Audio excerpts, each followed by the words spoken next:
I'm Stephen Haynes. I'm the founder and CEO of Sequent Learning Networks. Today, we're going to talk about your career strategy. Now, many of you may know me from the books I've written, The Product Manager's Desk Reference, The Product Manager's Survival Guide, and the book Managing Product Management. But we want to talk about your career, don't we? Have you ever found in your own job, you're doing the work of other people? Like you're the dumping ground? That's a horrible feeling. You have issues in terms of even like prioritizing your work or in doing other people's jobs. Think about that. You ever see an issue with roles and responsibilities where people aren't really clear? How about this one? Do you know what it takes to get promoted? In thousands of research observations that I've made over the years, I've learned that more than 90% of product managers don't know what they need to do to get ahead. So it's time to get ahead. And here's how we do this. We take the same process we use for our product strategy and we apply it to our own career because we're a product by ourselves and we have to be able to offer value to our customers, the people we work for, right? So when we look at a product strategy and the formulation process, we look at it through lenses of the past. Where have I been? Where am I now? Where should I go? How am I going to get there? How will I know? Right? The past and present, financial and business and market indicators, synthesis, like a SWOT analysis. We put it all together. What does it mean?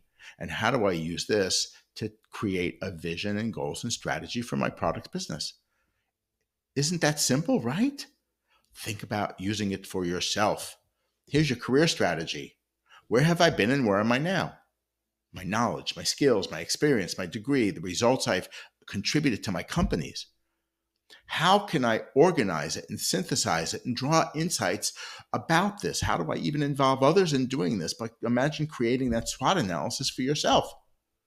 And where should you go? How would you envision your next steps?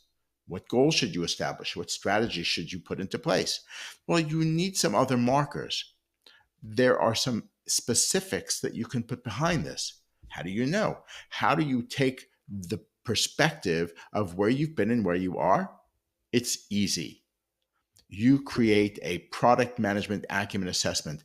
This is contained in the Product Manager Survival Guide, but you don't have to have a book. It would be nice if you did, but you don't have a book. You just have the assessment. Here's the assessment tool. Here's the link on your screen. Copy it down. Why? Because it will give you the wherewithal to assess where you've been and where you are now. And even when you take the assessment, you'll get a report. You'll get a 20-page, more than 20-page report. It identifies the questions. It answers the questions for you. It identifies your score versus all the people in the global database. And in each item, it gives you 3 suggestions that you can use for your work. There are 30 plus questions. There are over 90 suggestions. Think about what you could do with that. And at the top of your report, you get these summary charts. Where are you in these different areas? Understanding customers, your mindset, your activities, communication, collaboration, individuality, efficiencies, and performance and results. And the quadrant chart shows you where are you versus where are other people in the database. So there are thousands and thousands of people in the database. You can see where you are. That's an interesting way of triangulating things. You know what else the quadrant chart does? It actually allows you to look at not only your career in product, but your domain experience. Think about what you could do with this. Your career journey continues from this point forward. And visit us at sequentlearning.com for online, on-demand resources, templates, and tools. I'm Stephen Haynes for Sequent Learning Networks.